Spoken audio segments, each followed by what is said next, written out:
There are so many things you want to say, but you can't say them anymore, can you? There are so many things that you've been thinking about in your head, but you can't say them anymore. You've thought about sending them a message.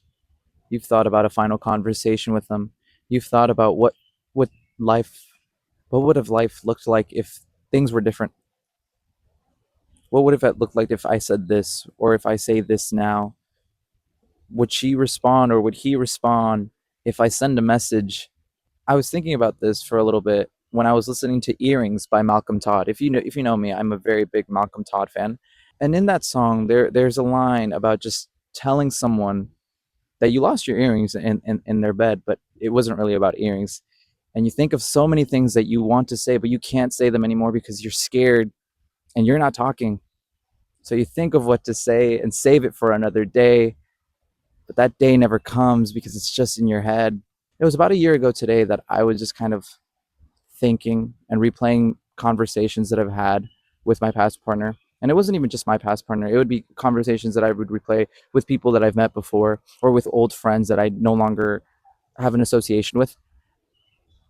And I would just kind of replay it over in my head and think of the words that I wish I would have said, or think of the words that I could say now. Or sometimes I would go into like my messages and I would kind of go on their contact and draft up a message, but I would never say it because I know that if I did, I don't know if I'd get a response back. I don't know if they would even want to read it. And even though it would ease like the pain or ease like this feeling that I'm feeling right now by saying it, by telling them, I know that it's going to hurt more because I won't get a response back because they might not say anything in return. So instead, I would just draft these messages time and time and time again because I was scared. I was scared of what she would say. I was scared of what could have happened or what could have led to it. So instead, I told myself just to leave it be. But I would be drafting so many messages on a daily basis. I think it was about this month right here that I finally decided that enough is enough and I should stop. But it was good to draft those messages, and even though I never sent them, even though I never did anything with them, I just kind of wrote them down, but I never sent them. It did help a lot. It helped a lot in the fact that I could just get all my words out, all the emotions that I've been feeling, and just jot it down. And it's like almost like if I was gonna send it, but I never did. And it would be at times that I would always just talk to my friends or talk to people, and I would explain what happened over and over and over again, and emotions and feelings that I was feeling. And it got tired for them because they didn't really want to hear me talk about that all the time.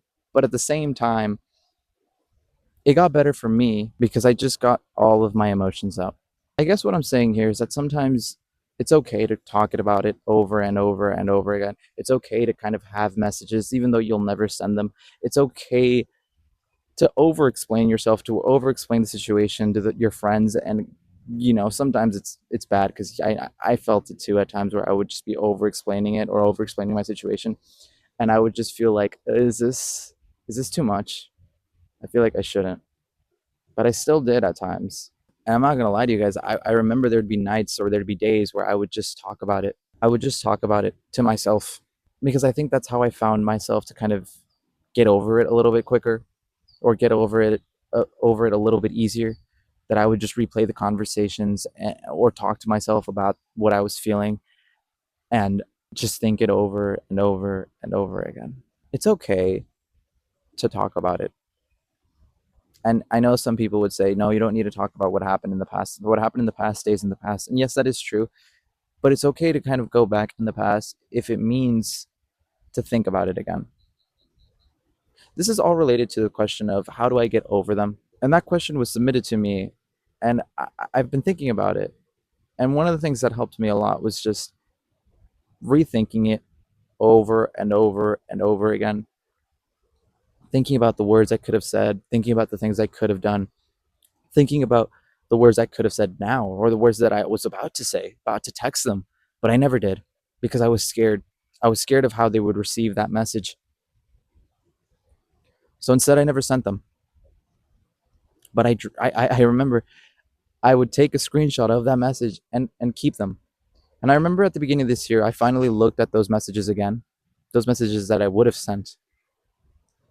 And I looked at them, and it's very different to how I would respond now, very different to how I feel now. But at the time when I was writing those messages, I felt those emotions. And if you're wondering what those emotions were, at those times that I was drafting those messages, they would just be filled with love still for this person that was part of my life, filled with words that I still cared about them, even though they didn't care about me anymore. That's what these messages were all about.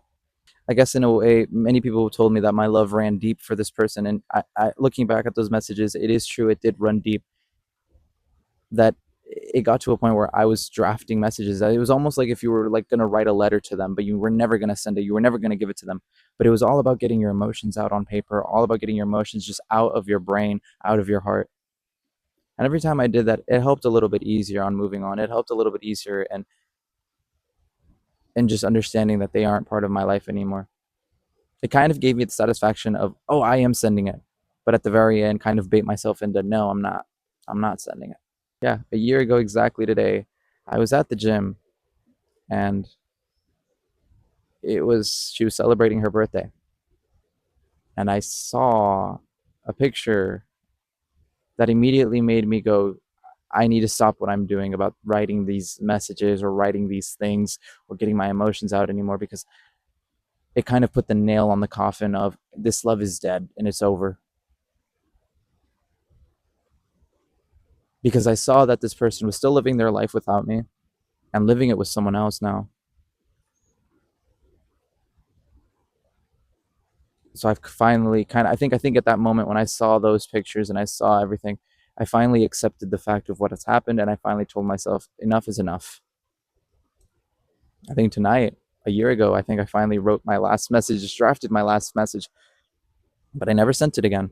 And I think that was the end of that.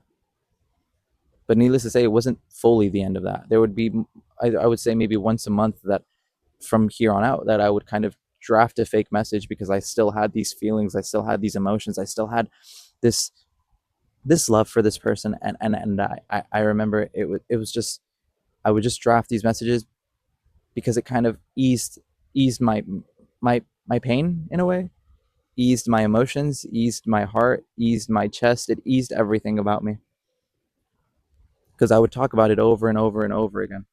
It's come to a point now where there would be people that are new in my life, or people that know about my past or know about my past partner or know about my ex, and they would tell me, do you want to know stuff? I have new information about her. And I'd be like, not, no, I don't need that anymore. I don't want that anymore.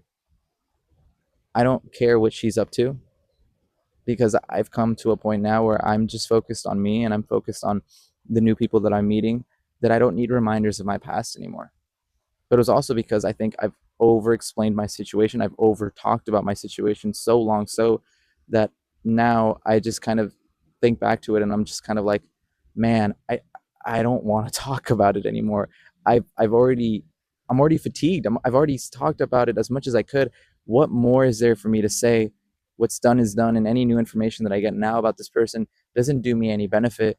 It's just like, oh, okay, they're doing that. Okay, well, yikes, like, oh my gosh, that's, or ugh, or oh, that's good. But other than that, I wouldn't really think about it anymore or want to think about it anymore, because they're no longer part of my life. I think sometimes over explaining, over talking about it, or just overdoing it a little bit, whether that's drafting a fake message, drafting a fake letter, writing your emotions down, talking about it with your friends time and time and time again, and even though they might get annoyed about it, they are your friends, they are supposed to be there for you. And sometimes they're gonna listen, even though, yes, it's the same situation. I remember there'd be multiple times where some people would talk to me about the same situation time and time and time and time again, but I would sit there and sit about it. I would sit there and listen about it. I would sit there and just listen to them, because that's who I am. I'm their friend. I'm there to listen, and I'm there to give them questions and feedback, and that's what I did. I think one of the biggest things that helped me move on, two of the biggest things that I could tell you right now that would help you into moving on if you're going through this: overshare about it. If you have something that you want to talk about to them, or wish you could send it to them, draft it. Literally write it on a piece of paper, like as if you were going to send them a letter, but don't. At the end, just throw it away. or draft a fake message, type it literally like in the message, like you're about to send it, but don't. Or talk to that friend and overshare again and again and again and again, and whatever your new is, it is that you're thinking about, or whatever, you know, new feelings or emotions or questions that you may have, or oh man, I just realized about this memory and this happened and this happened and my thoughts are like this about it because it just popped up, you know, right now. Overshare, talk about it. It's better to get it all out of your system than to keep it bottled up, because I know if you kept it bottled up and you don't talk about it and you only think about the sad and you only think about the negative, that love that you have for that person is still within you. You still haven't let go. You loved that person deep, and it's okay if you did. It's okay if you still love them even after everything that happened. And it's okay to express that still in whatever way you can, because you doing that will help you move on. I'm sure of it. Today's recording is here at Dawson Creek Park in Hillsboro, Oregon. There's a lot of flies around here, or moths, or whatever. I don't know. I've been swatting at them. Maybe you'll see them like flying over here. And if you're wondering, yeah, I've been trying to swat at them every now and then. So that's why there's a lot of cuts in this one. Also, I don't know if this video came out well. Who knows? We're gonna find out. This is all over the place. I didn't really know what the topic was for this one, and I just kind of wanted to talk about just oversharing, because I feel like that's something that I was doing a lot last year, and I just wanted to kind of talk about that, because I feel like there are a lot of people after a breakup that you want to tell them something, you want to get something out there, you want to tell them something, but you can't because you guys are no longer in communication, you guys are no longer talking to each other. So it's like, oh, it's like, how do I get it out there? Because I have love for this person, I have care for this person, I still want to talk to them, but I can't. So I guess that's the reason why I wanted to make this. If you're wondering what I've been up to, it's currently sunset. It's Saturday, so when you see this, it is literally the same day I recorded it. Whoa, crazy! Yeah, I I, uh, I needed to kind of come do this just because I'm like, oh my gosh, like I'm not gonna like miss a day. I have to do it. So I don't know. This probably comes out like late midnight. I always release these at midnight. I just I don't know. And also another thing that I've been doing today, or one thing that I guess I have been doing today, or the only other thing that I have been doing today, sorry. I went to the Cinco de Mayo celebration here in Portland, and it was just kind of, it was fun. I mean, I've been there before, but this year it was because my brother is fighting. He's a boxer over there in like their little tournament, and so I was over there kind of showing support, and that seems fun too. There's a lot of people over there. Very crowded. Tomorrow is going to be super hot here in Oregon. 90-degree weather in May is absolutely crazy. I did not expect that, but that's what we're going to be getting tomorrow. So tomorrow I'm going to be in the blazing sun, kind of kind of literally in agony, but we'll find out. Um, Whatever you're doing, just remember every day is a day closer. It may not be today, it may not be tomorrow, it may not be next week, it may not even be in the next 2 weeks or in the next month. But as long as you do it every day, you are one step closer to achieving that dream. You are one step closer to achieving that goal. You are one step closer to becoming that person that you really want to be. Because look at me. I never thought I'd get here. And here I am. Anywho, that's it for me, guys. Deuces.